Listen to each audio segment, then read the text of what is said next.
Dear students, welcome to our YouTube channel biology by Deepak Nain. और आज से हम एक सीरीज शुरू करने जा रहे हैं जो रहेगी आपकी असर्शन रीजन क्वेश्चंस के ऊपर बेस्ड। और इसमें हम मेनली जो जैसे सीबीएसई में और कई बार बोर्ड एग्जाम में भी आपसे असर्शन रीजनिंग क्वेश्चंस पूछी जाती हैं। और इससे रिलेटेड बहुत बड़ा डर रहता है क्योंकि स्टेटमेंट को समझने में कई बार हम छोटी सी गलती कर देते हैं और इसके जो ऑप्शंस हैं लगभग लगभग मिलते हुए दिखते हैं। और ये थोड़े से आपके कॉन्सेप्चुअल क्वेश्चन ज़्यादा रहते हैं। यदि आपको कॉन्सेप्ट अच्छे से क्लियर है तभी आप इस टाइप के क्वेश्चंस को सॉल्व कर पाते हो।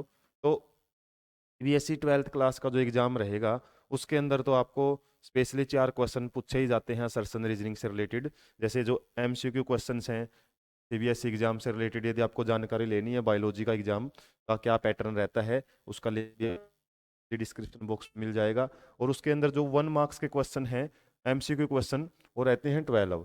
और इन 12 क्वेश्चंस में के बाद जो 4 क्वेश्चन रहते हैं 13 से 17 16 तक वो क्वेश्चन रहेंगे आपके असर्शन रीजन। और ये क्वेश्चन बड़े ही कंफ्यूज करते हैं। तो आज हम कुछ क्वेश्चन सोल्व भी करेंगे। लगभग 15 क्वेश्चन हैं वो आपके हर चैप्टर से इस सीरीज में हम सोल्व करेंगे। जैसे सबसे फर्स्ट चैप्टर है जो न्यू एनसीईआरटी के बेस पे sexual reproduction in flowering plant. आज हम इसके 15 क्वेश्चन सोल्व करेंगे। और इन 15 क्वेश्चन को सोल्व करते टाइम आपको कुछ ट्रिक्स और कुछ टिप्स भी दी जाएंगी जिससे आपको ज़्यादा एक भी यदि आप चीज़ को कैप्चर कर पाते हो एक क्वेश्चन में, एक कॉन्सेप्ट को भी आपने पकड़ लिया और उससे पता लगा लिया कौन सी स्टेटमेंट गलत दी हुई है यहाँ पे और कौन सी सही है, उस बेस पे आप सीधा ऑप्शन की तरफ अप्रोच कर लेते हो।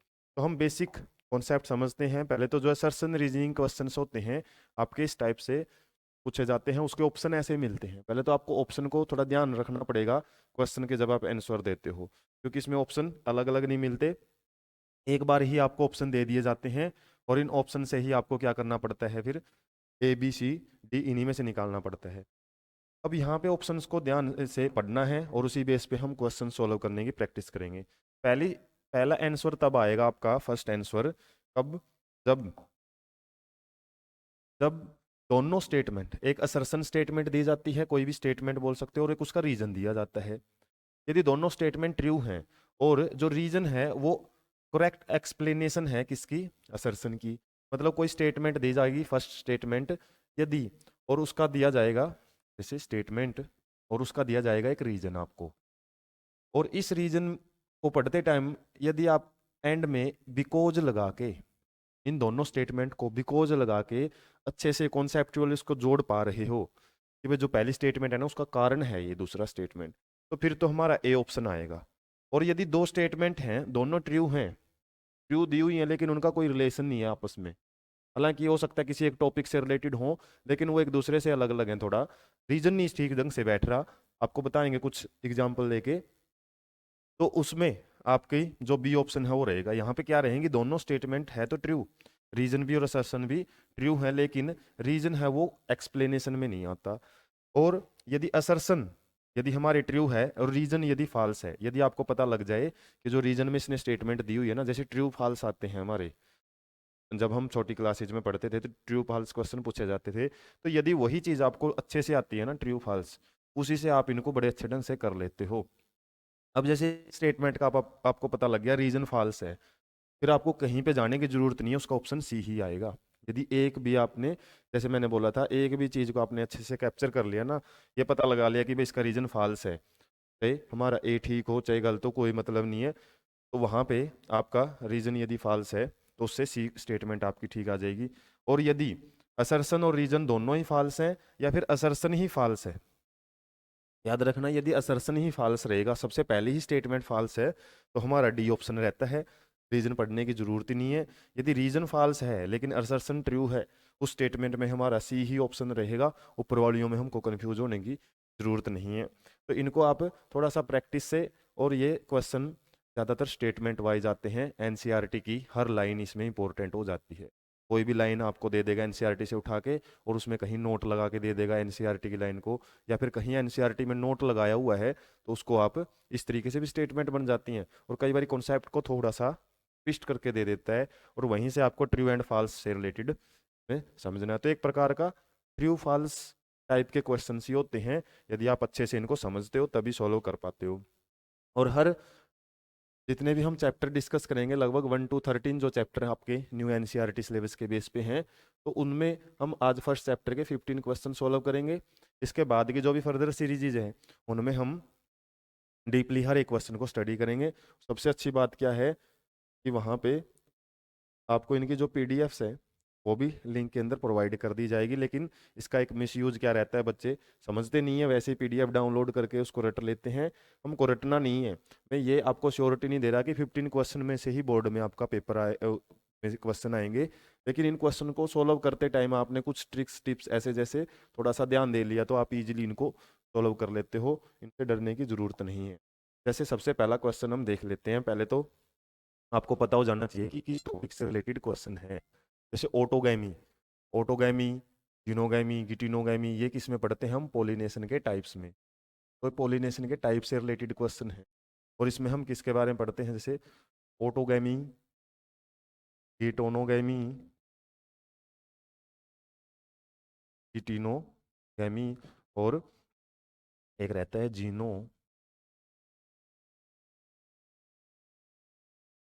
गिटिनोगैमी,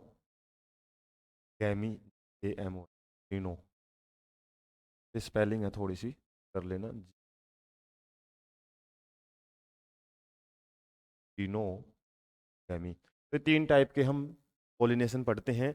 ऑटोगैमी में क्या रहता है? सेम फ्लावर रहता है, एक ही फ्लावर में पोलन ग्रेन ट्रांसफर होते हैं। जबकि गिटिनोगैमी में क्या रहता है? डिफरेंट फ्लावर होते हैं, डिफरेंट फ्लावर, बल्कि प्लांट क्या रहता है? सेम। इसमें क्या रहता है? प्लांट ही डिफरेंट हो जाता है, प्लांट डिफरेंट होता है लेकिन स्पीसीज है वो सेम रहती है। तो ये आपको जो शॉर्ट वे में एक ओवरव्यू पता होना चाहिए जब भी हम कॉन्सेप्ट पढ़ते हैं। और ऑटोगैमी और गिटिनोगैमी, इनमें प्लांट हमारा सेम रहता है, फ्लावर सेम है तो प्लांट तो एक ही रहेगा उसमें। तो जिनमें प्लांट सेम है तो उसके अंदर ये क्या रहता है आपका, के लिए एक वर्ड दिए हुए हैं, ये हमारा गिटिनोगैमी और ऑटोगैमी जेनेटिकली, जेनेटिकली क्या होती हैं? ये सिमिलर प्रोसेस होती हैं लेकिन functionally different, functionally different processes होती हैं। जेनेटिकली मीन्स जो भी आगे ऑफस्प्रिंग्स या फिर जो भी सीड बनते हैं वो सिमिलर बनेंगे दोनों केसेस में, लेकिन इनके अंदर जो ट्रांसफर ऑफ पोलन ग्रेन है वो डिफरेंट मीन से होता है। तो यहाँ पे इनसे रिलेटेड ये वर्ड भी आपसे पूछा जा सकता है। अब देख लेते हैं। Autogamy is the transfer of pollen grain from an anther to the stigma of same flower on the same plant. बात ठीक है, auto means same flower. Geitonogamy is the pollination between two flowers of different plant. Statement ये भी ठीक है, statement दोनों ही ठीक है। तो मतलब ए और बी में से ये ऑप्शन आएगा, सी और डी की तरफ हम जा नहीं सकते यदि आपको और सिंपल डेफिनेशन बेस का क्वेश्चन है। ऐसे क्वेश्चन भी हम कई बार कंफ्यूज होके गलत कर देते हैं। अब इसमें ये देखो कि बिकॉज लगा के क्या ऊपर वाले का रीजन बन सकता है क्या? ये ऑटोगैमी एक अलग कॉन्सेप्ट है, यूनोगैमी एक अलग है। यहाँ पे भी हमने देख लिया दोनों अलग अलग टाइप हैं, तो एक दूसरे का तो रीजन ये हो ही नहीं सकते। तो जाहिर सी बात है रीजन नहीं है, तो हमारा ऑप्शन क्या रहेगा? यहाँ पे बी ऑप्शन की तरफ हमको चलना पड़ेगा। तो बी ऑप्शन आपका ठीक रहेगा। बाकी आप ये एक्सप्लेनेशन है वो पढ़ भी सकते हो, जो बातें बताई है लगभग वही रहती हैं। इसके अलावा कुछ एक्स्ट्रा आपको मिलता है तो आप इसमें नोट कर सकते हो। नेक्स्ट देख लेते हैं। Insect visit flower to gather honey. Insect pollination के बारे में बताया आप, इंसेक्ट पोलिनेशन। तो इंसेक्ट पोलिनेशन में जैसे हनी बी होता है, हनी बी वो क्या करता है? विजिट करता है फ्लावर का, क्या? हनी कलेक्ट करने के लिए, नेक्टर, बल्कि नेक्टर करने के लिए, हनी नहीं, हनी तो वो बनाता है। अब यहीं पे ट्विस्ट है थोड़ा सा, हनी इसने बोल दिया, हनी होता नहीं है वो केवल नेक्टर। हालांकि यदि नेक्टर आ जाता ना यहाँ पे, हो सकता था हमारा ये स्टेटमेंट ट्रू हो जाता। हनी तो वो बनाते हैं। तो ऐसे ही एक वर्ड को भी आपने उठा लिया ना, और यहीं से आपको पता लग गया कि नेक्टर आना चाहिए इसकी जगह, हनी नहीं आना चाहिए।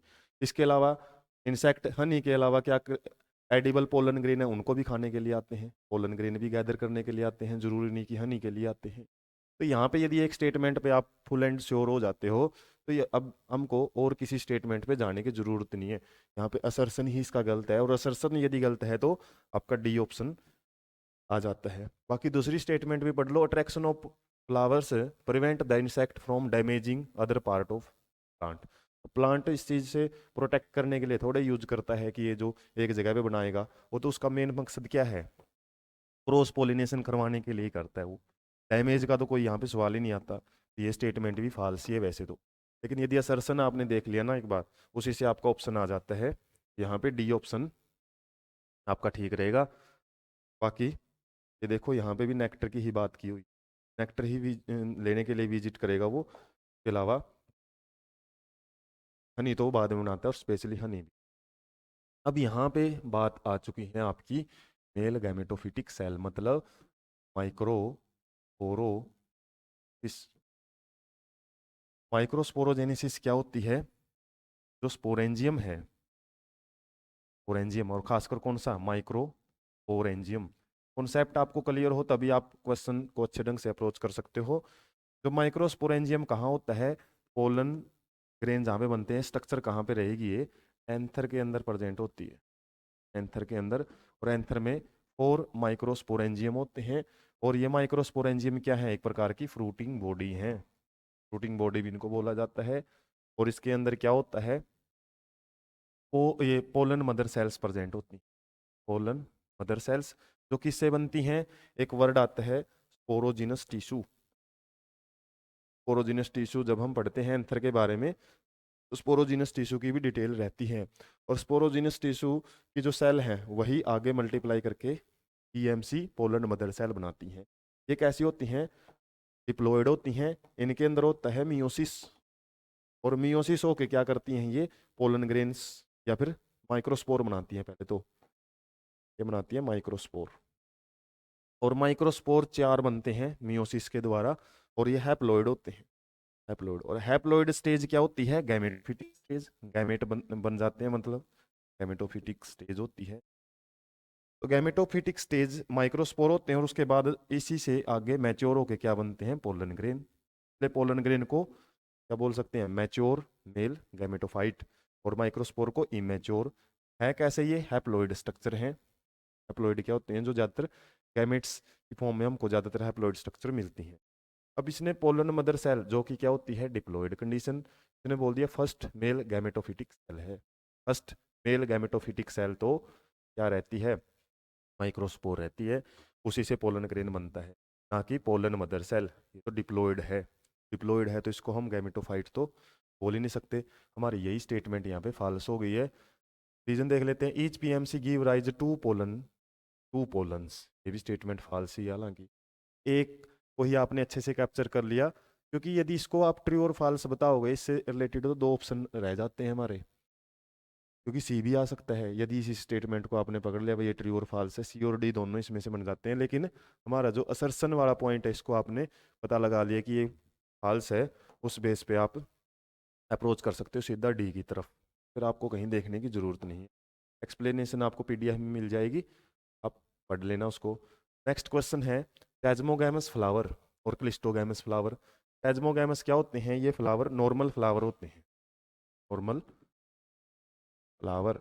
और ये नॉर्मल फ्लावर क्या है, मतलब एक्सपोज्ड एंथर एंड है, exposed anther and pistol means इनके जो पोलन ग्रेन्स हैं या फिर जो स्टिग्मा है वो या किसी मीडियम के नॉर्मली कॉन्टेक्ट में होते हैं, एक्सपोज्ड होते हैं, बाहर की तरफ रहते हैं, नॉर्मल फ्लावर्स को बोला जाता है टेज्मोगैमस। और क्लिस्टोगैमस फ्लावर क्या होते हैं, ये क्लोज्ड फ्लावर होते हैं, क्लोज्ड, ये बंद फ्लावर होते हैं, इनको हम बोल सकते हैं ओपन फ्लावर हैं, क्लोज्ड। ये क्या रहेंगे, ये फ्लावर ओपन ही नहीं होते हैं कभी। इसमें क्या बोला है, क्लिस्टोगैमस या टेज्मोगैमस फ्लावर रिक्वायर पोलिनेटिंग एजेंट, बात ठीक है। नॉर्मल फ्लावर है, इनको पोलिनेटिंग एजेंट्स या फिर पोलिनेटर्स की जरूरत होती है, चाहे वो विंड हो, चाहे वो वाटर हो, या इंसेक्ट हो, इनके बगैर ये क्या नहीं कर सकता, पोलिनेशन नहीं कर सकता।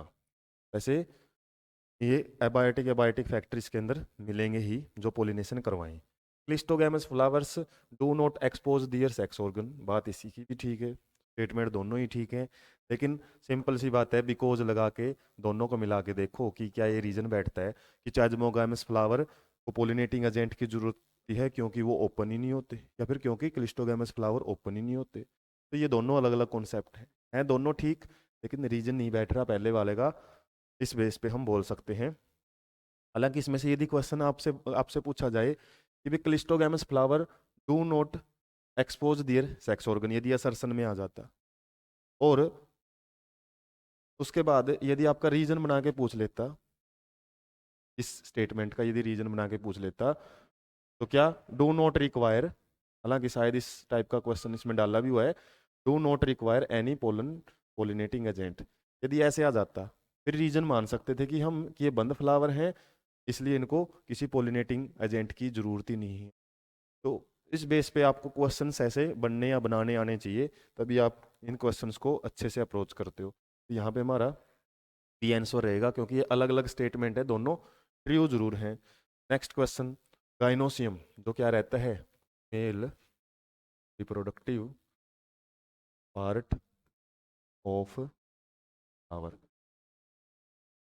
और ये किससे मिलकर बना होता है, पिस्टिल या कार्पल से। ठीक है, इसकी बात असल consist of pistil, it represents the male productive part, और मैंने लिख ही दिया फीमेल रिप्रोडक्टिव पार्ट का ही हिस्सा होता है, मेल का तो नहीं होता। असर्सन फॉल्स, इसका मतलब सीधा आपको कहीं नहीं देखना, सी की तरफ अप्रोच कर लेना है। तो हमारा आंसर रहेगा सी, क्योंकि गाइनोसियम फीमेल रिप्रोडक्टिव पार्ट की तरफ होता है, ना कि मतलब उसको रिप्रेजेंट करता है, मेल को नहीं। नेक्स्ट क्वेश्चन देख लेते हैं, flowers are the structures related to sexual reproduction in flowering plant. पता ही है फ्लावर्स मॉडिफाइड सूट होते हैं, चलो सूट सिस्टम का एक प्रकार का मॉडिफिकेशन है जो सेक्सुअल रिप्रोडक्शन के लिए बनाया गया होता है स्पेशली। और क्यों बिकॉज लगा के स्टेटमेंट को लगाओ पहले, और उसके बाद पहले इसको पढ़ भी लो कि ट्रू है फॉल्स है, ट्रू है तभी हम बिकॉज लगा के देखेंगे, फॉल्स है तो फिर उसको देखने की जरूरत ही नहीं है, सी पे जाएंगे। Various embryological processes of plants occur in, embryological means seed formation जो बनता है उसके अंदर इम्ब्रियो बनेगा किससे, जाइगोट से, और जाइगोट किससे बनता है, फर्टिलाइजेशन से, और फर्टिलाइजेशन से पहले किस किस चीज़ की जरूरत, गैमेट्स की, और गैमेट्स में क्या क्या आते हैं आपके, पोलन ग्रेन्स के अंदर मेल गैमेट होते हैं, ओवम फीमेल गैमेट होता है, कुछ होते हैं। तो ये सारी स्ट्रक्चर्स कहाँ होती हैं, फिजिकल मीन्स इस, तो ये प्रोसेस तभी होगी जब इससे पहले की भी प्रोसेसेज होंगी, और ये सारी कहाँ होती हैं, फ्लावर में, इसलिए इसको क्या बोलते हैं, ये स्ट्रक्चर्स, रिप्रोडक्टिव स्ट्रक्चर्स भी इनको बोला जाता है। तो हम बिकॉज लगा के मान सकते हैं कि इसका रीजन बैठ सकता है, फ्लावर्स बने ही इस चीज़ के लिए होते हैं। तो हमारा जो आंसर है वो यहाँ पे ए की तरफ हम अप्रोच कर सकते हैं। चलिए, उसके बाद यदि आपको दो स्टेटमेंट मिलेंगी वो एक दूसरे के मतलब अलग अलग ही मिलेंगी, यदि आएंगी तो मतलब रीजन आएगा तो लगभग लगभग आपको आइडिया लग जाता है कि रीजन है ये, ऐसा डायरेक्ट रीजन भी कई बार पूछ लेते हैं, लेकिन ज़्यादा एक दूसरे से, क्योंकि इनके ऑप्शन में हम कंफ्यूज रहते हैं कि ये आएगा, थोड़ा सा आपको ध्यान देते ही आपका आंसर आपके सामने रहता है। फिर देख लेते हैं गिटिनोगैमी इज, गेटिनोगैमी हमने सेकंड टाइप पढ़ा था पोलिनेशन का, इसमें क्या रहता है, सेम प्लांट होता है, लेकिन सेम प्लांट है हाँ, और फ्लावर है वो डिफरेंट रहेंगे, डिफरेंट।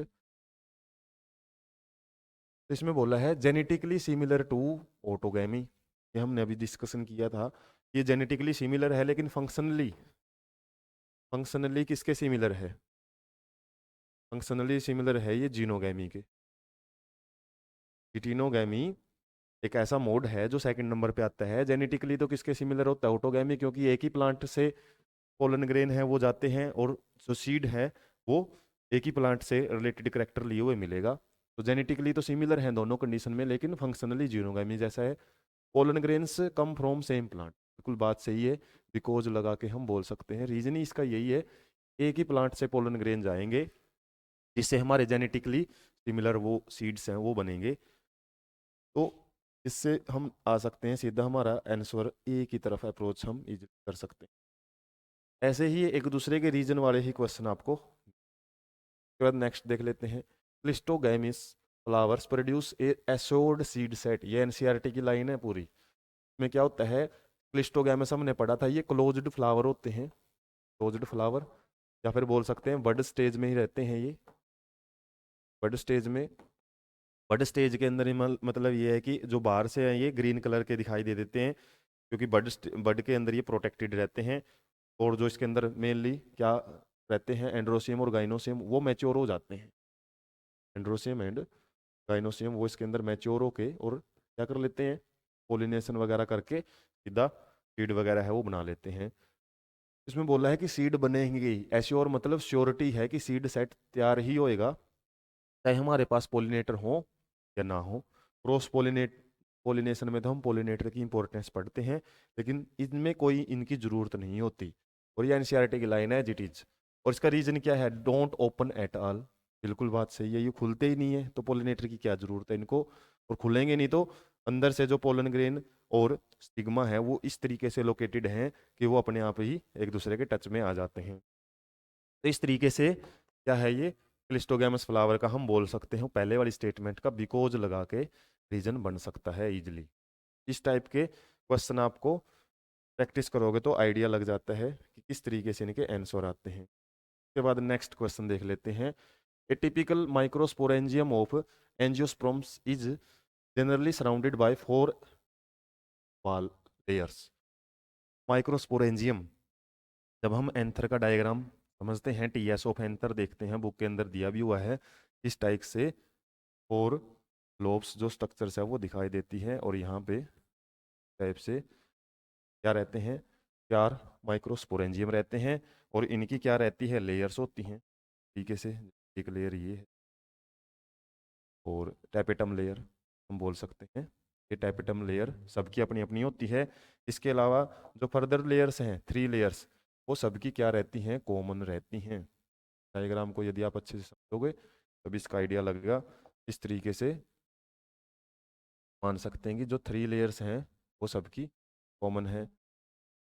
सबसे बाहरी लेयर है, उसके बाद बीच की लेयर आती है मिडल लेयर, फिर एंडोथीसियम आ जाता है, टैपेटम। इस तरीके से कुछ जो अरेंजमेंट है लेयर्स का, वो लेयर की आप अरेंजमेंट देख लेना कौन सी बाहर की तरफ है। 4 लेयर्स जरूर होती हैं, इतना याद रखना। ये 4 लेयर्स, सबसे आउटर मोस्ट लेयर, फिर इनर, फिर मिडल लेयर्स आ जाती हैं, फिर टैपेटम लेयर आ जाती है। अब ये टैपेटम लेयर है वो न्यूट्रिटिव लेयर मानी जाती है, बड़ी इंपॉर्टेंट है। आफ्टर, इसमें यही बोला हुआ है 4 लेयर से हैं। After 3 layers perform the function of protection and help in dehiscence of anther to release pollen grain. तो इसमें इसने ऊपर वाली 3 लेयर का काम बता दिया कि जो 3 लेयर हैं जो ग्रीन कलर की मैंने बताई है, ये सबकी अपनी अपनी होती हैं, न्यूट्रिशन प्रोवाइड करती हैं। तो ये जो लेयर्स हैं 3 लेयर, ये डिहेंस ऑफ एंथर, बात इसकी ठीक है। डिहेंस ऑफ एंथर मीन्स, जो डिहेंस ऑफ एंथर का मतलब है एंथर का ब्रेक डाउन। एंथर मैच्योर हो जाता है तो ये ब्रेक हो जाती है यहाँ से। और यार जो हमारी माइक्रोस्पोरेंजियम थी, वो ये वाली माइक्रोस्पोरेंजियम है वो एक पोलन सैक बना लेती है, और ये एक, तो इनमें से पोलन ग्रेन सब निकलते हैं। तो दोनों मिलके ये एक पोलन सैक और दो पोलन सैक होती हैं एक बायलोब्ड एंथर के अंदर, तो रिलीज होती है, बात इसकी ठीक है। तो इसमें ऊपर तो इसने 4 लेयर्स का जिक्र किया है, बात वो भी ठीक है, ये भी है, लेकिन बिकॉज लगा के रीजन बताओ इसका कि बन सकता है नहीं। तो ये स्टेटमेंट हालांकि 3 लेयर्स के बारे में इसने बता दिया, 4th लेयर के बारे में यहाँ पे कोई डिस्कशन नहीं है। और यहाँ पे रीजन भी नहीं बन रहा है कि ये 4 लेयर्स होती हैं ये डिहेंस में मदद करती हैं। 4 लेयर्स में हम बोल सकते हैं ये प्रोटेक्शन का काम करती हैं, इसके अलावा न्यूट्रिशन का काम करती हैं। तो मेनली प्रोटेक्शन का ही हम चारों लेयर का मान सकते हैं, लेकिन 3 लेयर का इसने जिक्र किया है, तो हमारी बी स्टेटमेंट हम मान सकते हैं ठीक है, रीजन नहीं आ सकता, स्टेटमेंट दोनों ठीक हैं। ये 4 लेयर्स हैं, epidermis, endothecium, 1 2 3 layers middle layers होती हैं, और एक एपिटम लेयर रहती हैं। ये सीरीज आपको याद रखनी है। जैसे मैं इसमें बताऊँ, ये एपिडर्मिस होती है, एपिडर्मिस, उसके बाद दूसरी लेयर होती है एंडोथीसियम, फिर आती है मिडल लेयर्स, मिडल लेयर्स, और जो सबसे लास्ट में ग्रीन कलर में दिखाई है वो है टैपेटम। और टैपेटम सबसे इंपॉर्टेंट लेयर होती है, यही न्यूट्रिशन प्रोवाइड करती है। और इसके अंदर क्या है, ये पिंक कलर का जो पोर्शन है यहाँ पे होते हैं हमारे स्पोरोजिनस टिश्यू। और स्पोरोजिनस टिश्यू की जो सेल है अभी मैंने डिस्कस किया था, वो क्या बनाती है आगे, पीएमसी, पोलन मदर सेल्स में कन्वर्ट होती हैं, और ये आगे माइक्रोस्पोरोजेनेसिस को शुरू करती हैं। इस तरीके से आप स्टेप वाइज स्टेप एक दूसरे कॉन्सेप्ट को जोड़ के पढ़ते हो तो इजीली आपको आइडिया लग जाता है कि कॉन्सेप्ट का कंक्लूजन क्या है और इसमें कौन से स्टेप पे क्या चीज आई है। अब देख लेते हैं। Exine of pollen grain is made up of sporopollenin which are resistance to the high temperature strong acids. Sporopollenin के बारे में भी अच्छा जिक्र किया हुआ है एनसीईआरटी में। स्पोरोपोलिनिन क्या है? एक प्रकार का सब्सटेंस है, बहुत ज्यादा रेजिस्टेंट इसके पास होता है। रेजिस्टेंस मीन्स ऐसा स्ट्रॉन्ग सब्सटेंस है इसके ऊपर ना तो हाई टेम्परेचर का असर पड़ता, ना स्ट्रॉन्ग एसिड का, ना किसी बेस का। Alkali, alkali means water soluble base. Base और एल्कली में यही फर्क होता है। जो वाटर के अंदर सोल्यूबल होते हैं बेस, इनको हम बोलते हैं वाटर सोल्यूबल बेस। जो वाटर में नहीं सोल्यूबल है उनको सिंपल बेस में आ जाते हैं। इसके अलावा कोई भी एंजाइम इसको डिग्रेड नहीं कर सकता। तो बात ठीक है इसकी। पोलन ग्रेन की जो एग्जाइन लेयर है, पोलन ग्रेन की जब हम स्ट्रक्चर समझते हैं तो क्या रहती है? सबसे बाहर वाली लेयर, जैसे जिसके ऊपर एक पैटर्न बना होता है, स्पेशल एरे पैटर्न, जिसको पोलन किट बोला जाता है, पोलन किट। तो सबसे बाहरी लेयर होती है और इस लेयर के अंदर रहती है फिर एक अंदर इंटाइन लेयर, और उसके बाद इसके अंदर रहता है जो भी साइटोप्लाज्म वगैरह है, जर्म सेल्स हैं और वेजिटेटिव सेल्स हैं, वो इस तरीके से प्रेजेंट रहते हैं। तो ये जो रेड कलर में मैंने लेयर बनाई है, ये बड़ी ही स्ट्रॉन्ग लेयर होती है और ये किसी से भी ब्रेक नहीं होती है। लेकिन कुछ कुछ जगह पे ये अपसेंट जरूर होती है। जैसे मैं बोला, sporopollenin are absent in the region of germ pore. कुछ कुछ जगह पे ये अपसेंट है ताकि हमारा जो अंदर का कंटेंट है उसको भी तो बाहर निकाला जा सके। ऐसे तो इसको पैक करके रख दिया और बाहर ये निकल ही नहीं पाई, तो फायदा क्या है इतनी प्रोटेक्शन का इसको? क्योंकि ये कंटेंट की जरूरत भी तो है। इसी में से जो जर्म सेल है आगे जाके क्या बनाती है? मेल गैमेट बनाती है। और ये मेल गैमेट कहाँ पहुंचते हैं फिर? ओव्यूल में। और ओव्यूल जैसे फीमेल गैमेटोफाइट या फिर एम्ब्रियो सैक के अंदर जब पहुंचेंगे ये, तो वहां पे क्या करेंगे फिर? जाइगोट है वो बनाते हैं, फर्टिलाइजेशन करते हैं। अब इनको बाहर निकलना भी जरूरी है, तो जर्म पोर्स भी होते तो हैं। अब स्टेटमेंट ये भी ठीक है, स्टेटमेंट ये भी है, बिकॉज लगा के स्टेटमेंट को पूरा करो कि हो सकती हैं तो। अब ठीक है, ये डिग्रेडेशन नहीं होने देता, लेकिन ये अपसेंट होता है जर्म पोर्स में। डिग्रेड नहीं होने देता का मतलब ये थोड़ी कि जर्म पोर्स में अपसेंट होता है। तो रीजन एक दूसरे के साथ नहीं फैट पा रहे हैं, तो इस वजह से हम बोल सकते हैं स्टेटमेंट हमारी दोनों ठीक हैं, लेकिन यहाँ पे क्या रहेगा? रीजन सही नहीं रहेगा। तो बी ऑप्शन हमारा हम मान सकते हैं, अप्रोच कर सकते हैं। इसके अलावा यहाँ पे आप पढ़ सकते हो इससे रिलेटेड जो भी एक्सप्लेनेशन इसमें दी हुई है, तो एक दूसरे के बाकी है दोनों स्टेटमेंट ट्रू, लेकिन रीजन में नहीं बैठ पा रही है, क्योंकि इसलिए डिग्रेड नहीं होती है तो जर्म पोर्स वाले रीजन पे एब्सेंट होती है। उस हिसाब से थोड़ा सा भी यदि हम प्रेजेंस ऑफ माइंड दिखाएं तो ऐसे सोल्व हो जाते हैं।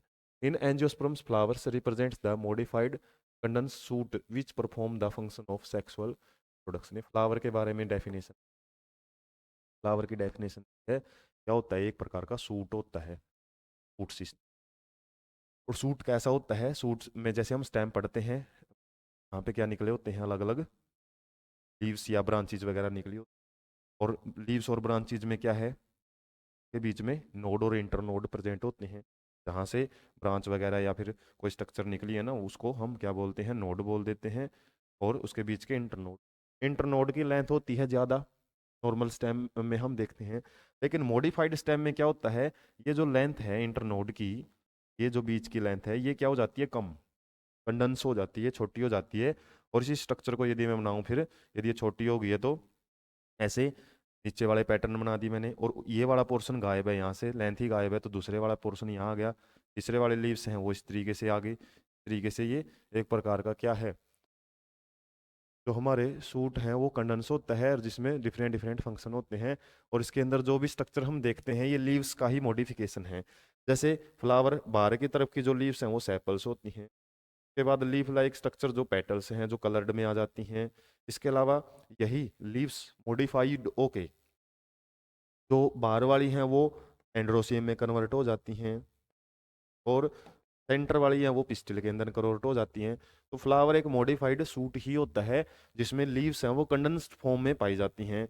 अब इसमें बोला इसने क्या है? ये ठीक है, फ्लावर की डेफिनेशन सही है। उसके बाद the fertile leaves of the suit becomes modified into microsporophyll and megasporophyll. Micro and megasporophyll हम वैसे तो जो वर्ड है टेरिडोफाइट्स में पढ़ते हैं, लेकिन जो माइक्रो वर्ड है वो ज़्यादातर मेल पार्ट से रिलेटेड पढ़ा जाता है, और जो मैगा है वो फीमेल पार्ट से रिलेटेड हम पढ़ते हैं। तो यहाँ पे माइक्रोस्पोरोफिल और मेगास्पोरोफिल विच बियर ओव्यूल। ओव्यूल क्या है, फीमेल पार्ट में बनता है, फीमेल गैमेटोफाइट भी बोलते हैं इसको। और एंथर क्या है, ये मेल गैमेटोफाइट नाम की जो स्ट्रक्चर है वो बनाता है, मेल का पार्ट है।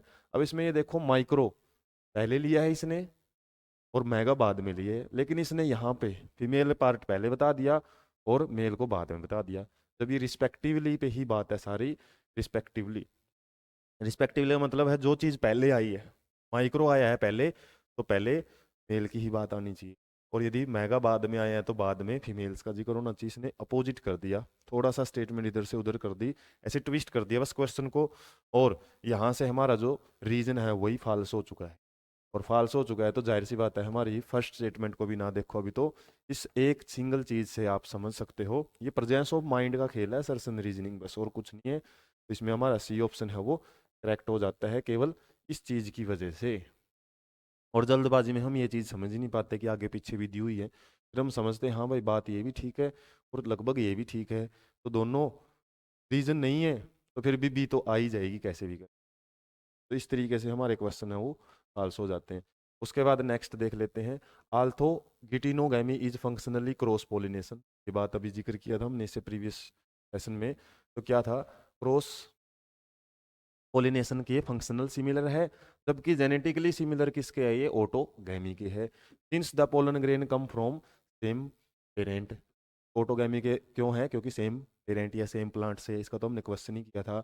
इसके अलावा क्रॉस पोलिनेशन क्यों है, क्योंकि इसको पोलिनेटिंग एजेंट्स की जरूरत होती है, विंड या वाटर से पोलिनेशन होता है गिटिनोगैमी में भी।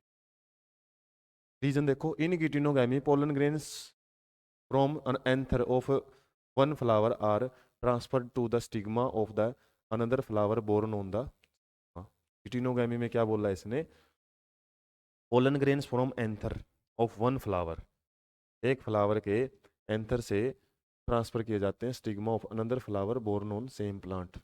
बात इसने ये भी ठीक है, गिटिनोगैमी के बारे में जो दिया हुआ है कि हमारा पेरेंट पेरेंट तो वह क्या है वो सेम है, तो फंक्शनली के बारे में इसने बोल दिया। ये जो स्टेटमेंट है ना, जो रीजन दिया है, ये फंक्शनली का दे दिया इसने। हालांकि इसने गिटिनो जेनेटिकली की जो बात बताई है वो इसने खुद ही रीजन में दे रखी है, असर्शन में दे दी। तो गिटिनोगैमी के बारे में हमारी स्टेटमेंट शुरू हुई थी, ये भी ध्यान रखना है। और इसका रीजन इसने दे भी दिया कि सेम प्लांट होता है, फ्लावर डिफरेंट होता है, इसलिए इसको क्या बोल सकते हैं हम, फंक्शनली और जेनेटिकली, जो भी इसने वर्ड दिए हैं ये रीजन के रूप में आप मान सकते हो, इसको बिकॉज लगा के सॉल्व कर सकते हो। तो यहाँ पे हमारी जो स्टेटमेंट है ए है वो करेक्ट मानी जाएगी, ये हमारा ऑप्शन जाएगा। उसके बाद next, the pre pollination growth of male gametophyte occurs inside the microsporangium whereas the rest of growth over the female reproductive organs। तो इस स्टेटमेंट का ही खेल है बस। प्री पोलिनेशन का मतलब होता है पोलिनेशन से पहले, मतलब एंथर से, तो हमारा पोलन ग्रेन है जो एंथर से आ गया है स्टिग्मा पे, तो इसको बोलते हैं पोलिनेशन। और पोलिनेशन से पहले का जो इवेंट है, और जब वो स्टिग्मा पे पहुंच चुका है तो पोलिनेशन मानी जाती है कंप्लीट है। तो इससे पहले, पोलिनेशन स्टार्टिंग से पहले की जो कुछ बातें हैं वो तो कहाँ पे पूरी होती हैं, जो कुछ इवेंट्स हैं वो कहाँ पे पूरी होती हैं, वो मान सकते हैं हम माइक्रोस्पोरेंजियम के अंदर होती है। जैसे हम बोल सकते हैं जो मदर सेल होती है, माइक्रोस्पोर मदर सेल, वो क्या बनाती है, माइक्रोस्पोर टेट्राड बनाती है, माइक्रोस्पोर टेट्राड, और माइक्रोस्पोर टेट्राड ही आगे मैच्योर होकर पोलन ग्रेन में कन्वर्ट होते हैं। ठीक है, यहाँ पे डेवलपमेंट पोलन ग्रेन की यही बात है, माइक्रोस्पोरेंजियम के अंदर ही होती है। ठीक है, मेल गैमेटोफाइट किसके लिए आए, पोलन ग्रेन के लिए आए। जबकि जो बची हुई ग्रोथ है, बची हुई ग्रोथ मतलब जब ये पोलिनेशन हो चुकी होती है तो पोस्ट पोलिनेशन इवेंट भी इसको बोलते हैं, पोस्ट पोलिनेशन इवेंट। और वहां पे क्या करेगा ये ग्रोथ, स्टिग्मा के ऊपर जैसे ही लाई करता है पोलिनेशन के बाद, वहां पे इसमें पोलन ट्यूब बनती है, और ये पोलन ट्यूब क्या करेंगी, फिर आगे हमारे जो कंटेंट है पोलन ग्रेन के अंदर जो कंटेंट मैंने बताया था, जो जर्म सेल से मेल गैमेट बनते हैं, मेल न्यूक्लियस, वो आगे बढ़ते हैं ओव्यूल की तरफ। तो वो ये बात ठीक है इसकी, फीमेल गैमेट रिप्रोडक्टिव ऑर्गन के ऊपर होती है। फीमेल रिप्रोडक्टिव ऑर्गन मीन्स, हाँ ठीक है, स्टाइल इस तरीके से। Growth of entire female gametophyte occurs inside the megasporangium. जो फीमेल गैमेटोफाइट है वो रहता है हमारा इम्ब्रियो सैक, और इम्ब्रियो सैक की कंप्लीट डेवलपमेंट किसके अंदर होती है, मेगा स्पोरेंजियम को बोला जाता है, ओव्यूल को। स्टेटमेंट ठीक है, लेकिन एक बात बताओ, बिकॉज लगा के हम रीजन बना सकते हैं क्या ऊपर वाला? ये ऊपर वाली बातें हैं मेल गैमेटोफाइट की, ये फीमेल गैमेटोफाइट की। स्टेटमेंट दोनों ठीक है लेकिन रीजन हम नहीं मान सकते, तो जाहिर सी बात है हमारा बी ऑप्शन है यहाँ पे ठीक हो जाएगा। एक्सप्लेनेशन को आप समझ सकते हो, दोनों चीज़ें अलग अलग कॉन्सेप्ट से रिलेटेड हैं, जुड़ नहीं रही हैं दोनों, जुड़ती हुई मिले तो थोड़ा हम आइडिया लें। सेकंड लास्ट क्वेश्चन रहेगा आज का, हाइड्रोफिली मतलब वाटर पोलिनेशन। यदि वाटर पोलिनेशन आपने पढ़ी है एनसीईआरटी में, डिटेल दी है इसकी अच्छी खासी, ये आपके लिए बेनिफिशियल है। तो इसमें हाइड्रोफिली से रिलेटेड पूछा हुआ क्वेश्चन है कि mode of pollination in most of the aquatic plants in angiosperms. ठीक है, ज़्यादातर जो एक्वेटिक प्लांट्स हैं, एक्वेटिक प्लांट में बहुत सारे ऐसे प्लांट हैं, मैक्सिमम प्लांट्स जिससे हाइड्रोफिली जो वो करते हैं वाटर से पोलिनेशन। हालांकि मोस्ट ऑफ पोलिनेशन है जो, या फिर हम बोल सकते हैं बुक के अंदर हमारी एनसीईआरटी में भी लिखा हुआ है, हाइड्रोफिली बड़ी रेयर मिलती है, चाहे वो एक्वेटिक प्लांट ही क्यों ना हो, बहुत ही कम मिलती है। और कुछ लिमिटेड जेनरा तक ही है, यदि लिमिटेड जेनरा की हम बात करें केवल 30 जेनरा में ही आपको मिलेगी ये। इसके अलावा मैक्सिमम पोलिनेशन किसके द्वारा होती है, हमारी एयर के द्वारा, एयर पोलिनेशन ज़्यादा। और कुछ ऐसे प्लांट हैं एक्वेटिक प्लांट जैसे वाटर लिली, इसके अलावा हाइड हाइकंथ, वाटर हाइकंथ भी होता है, हाइकंथ। ऐसे कुछ स्पेशल एक्वेटिक प्लांट है जो पोलिनेशन, और मैक्सिमम पोलिनेशन विंड से ही करती है, इंसेक्ट से ही की जाती है। तो इसमें हाइड्रोफिली के बारे में हम, यदि ये मोस्ट वर्ड हमने कैच कर लिया और रेयर वर्ड हमको यदि याद है, रेयर में एबायोटिक के अंदर, एबायोटिक जो पोलिनेशन है उसमें यदि दो वर्ड हमको याद है ना, कि विंड पोलिनेशन क्या है, मोस्ट ज़्यादा होती है, ज़्यादा केसेज में मिलती है, और रेयर क्या है, हाइड्रोफिली, और रेयर वर्ड लिखा भी हुआ है, तो वहीं से हमारा ये ऑप्शन ठीक हो सकता है। असर्सन ही यहाँ पे गलत है, कहीं पे जाने की जरूरत नहीं है हमको, टी की तरफ अप्रोच कर लें। हालांकि इसमें बोला almost all the aquatic dicot and monocot plant require water for the transport of, all की तो बात है ही नहीं, इसमें वाटर तो इतना ज़्यादा रोल प्ले ही नहीं करता है, इसलिए हमारी दोनों स्टेटमेंट ही फॉल्स हैं यहाँ। तो इसमें आपसे लोटस है जैसे एग्जाम्पल, वाटर लिली है, वाटर आइकंथ है, ये क्या है, वाटर में होते हुए भी प्लांट एक्वेटिक हैं, लेकिन पोलिनेशन एयर के द्वारा होता है। नेक्स्ट लास्ट क्वेश्चन रहेगा, pollen grains from male parent are mostly transferred to the stigma in the female parent by some external agency. Male parent से ज़्यादातर ट्रांसफ़र किए जाते हैं स्टिग्मा के पास, किसके द्वारा, बाय एक्सटर्नल एजेंसी, मतलब पोलिनेटर्स के द्वारा।